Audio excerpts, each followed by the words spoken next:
성수 전략정비구역 같은 경우는 그냥 사업성은 말할 필요가 없어요. 직방TV 시청자 여러분 반갑습니다. 재개발이신 김재경 소장입니다. 오늘 가져온 입지 분석 코너 바로 어디냐? 성수 전략정비구역입니다. 재개발 지역 탑3 할 때 한남 성수 흑석이라고 그렇게 말을 많이 했는데 성수는 보게 되면 너무 화려해요. 성수동 하면 요즘 핫하대 라는 생각도 좀 들긴 하는데 그게 아직도 좀 공업지대 이미지도 좀 들리는 것 같고 그렇게 뭐 한남 뉴턴이랑 어깨를 나란히 할 정도의 가격인가? 의문을 표하시는 분들도 있습니다. 하지만 오늘 영상을 끝까지 들어보시면 성수가 만만치 않게 좋구나 라는 생각을 하실 수가 있는데 한번 본격적으로 시작해 보도록 하겠습니다. 우선 투자 포인트부터 하나씩 보자면 한강 북단의 교통 요지로서 강남 접근성이 아주 좋고요. 그리고 서울 최고의 한강 조망권을 기대할 수가 있습니다.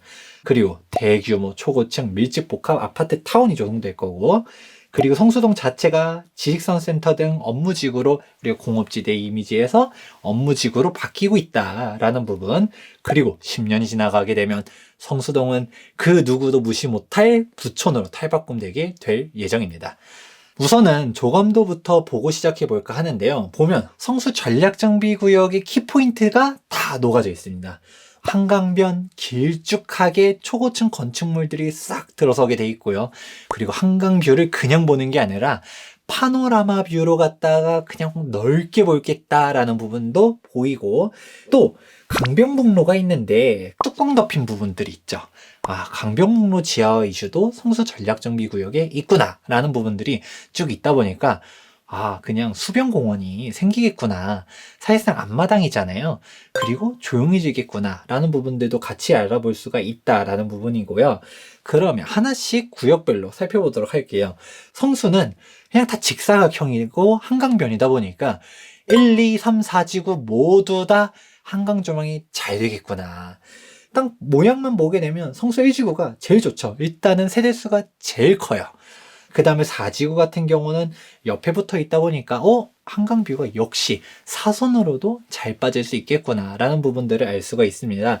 조합설리 인가 순서는 4, 1, 3, 2 순서로 갔다가 조합설리 인가는 났지만 성수 전략정비구역은 나중에 후술하겠지만 건축심의 단계에서 다 멈춰 있거든요. 그렇다 보니까 아이러니하게도 지금 단계가 다 동일해졌어요.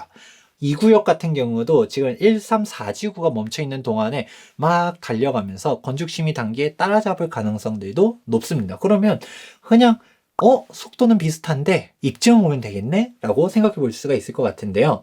입지를 한번 보시게 되었을 때 성수 전략정비가 왜 좋은가? 일단 교통이 너무 좋아요.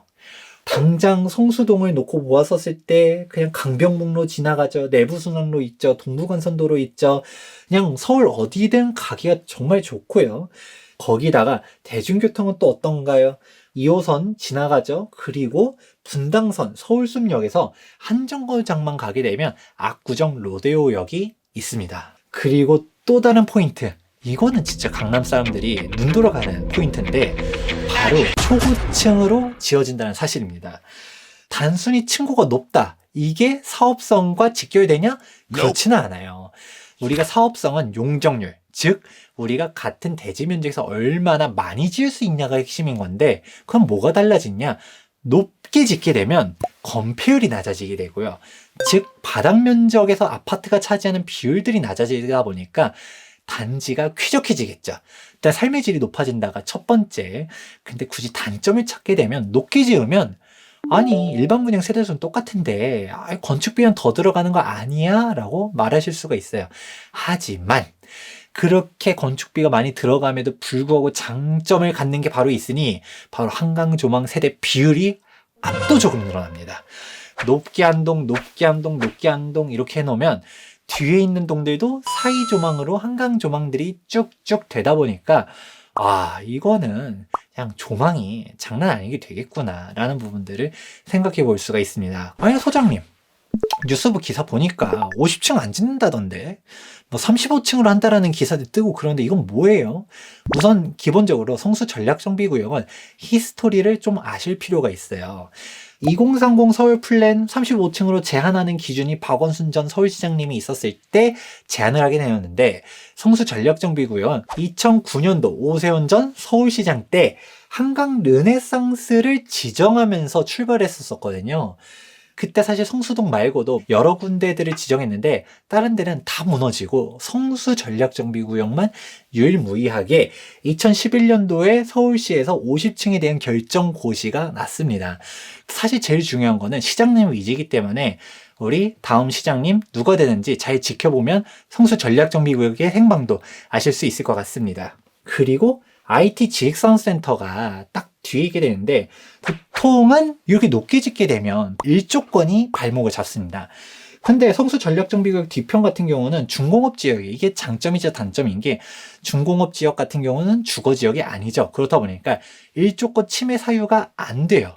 그런데 이게 단점이기도 하잖아요. 솔직히 중공업 지역이면 아무리 요즘 핫한 카페 거리가 생긴다 하더라도 아직도 막상 현장 가면 조금 심란해요.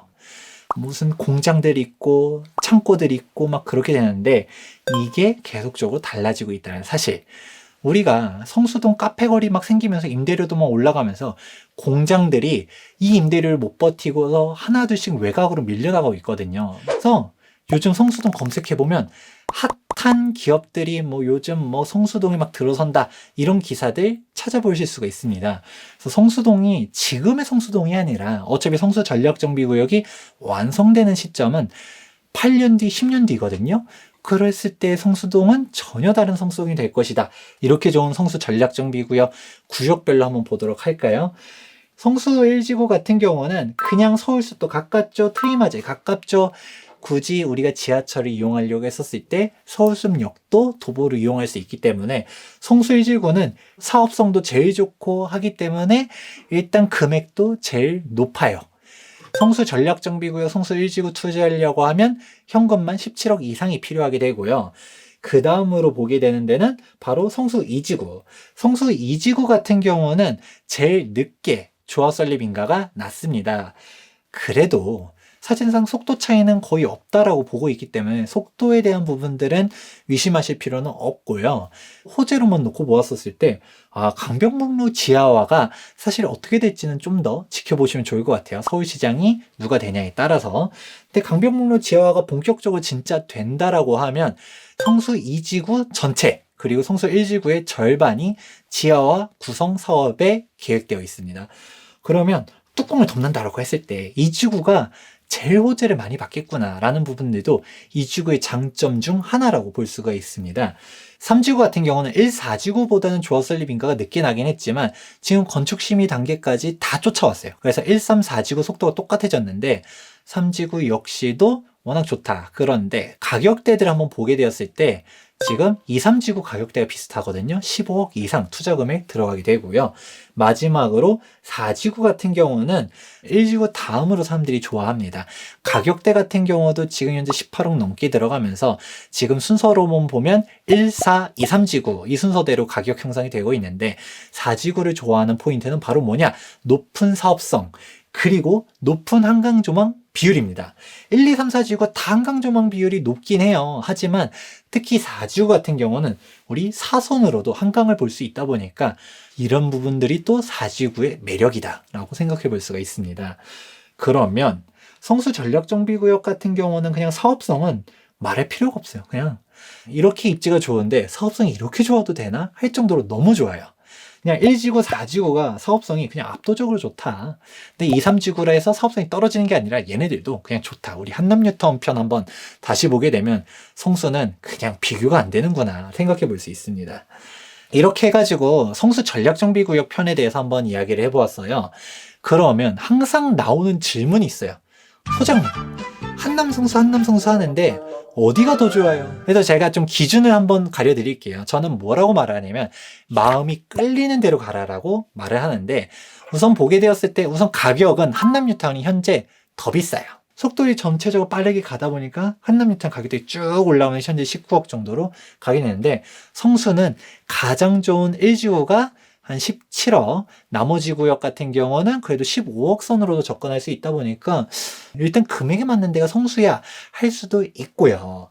또 볼 수 있는 부분들은 일단 입지만 놓고 냉정하게 얘기하면 솔직히 한남뉴타운이 더 상급지죠. 그런데 사업성이라든지 이런 부분들에 대해서는 성수전략정보구역이 더 좋고, 아, 얘네들이 이런 이슈들이 있어서 이렇게 좋구나. 그러면 내가 다른 재개발 입지들을 볼 때도 아, 이런 포인트들을 생각해 보면 얘네들이 향후 부촌이 되겠구나라는 생각들도 해보실 수 있을 것 같네요. 자, 이렇게 재개발 탑3 한남성수 흑석을 다 다뤄보았습니다. 비싼 곳들이 왜 비싼지를 알아야 내가 다른 지역들 입지 분석할 때도 이런 요소들을 체크해 볼 수가 있겠구나 생각해 볼 수가 있고요. 그냥 단순히 저긴 너무 비싸, 거품이야, 이게 아니라 아, 비싼 데는 다 이유가 있구나 라는 부분들을 생각해 볼 수가 있습니다.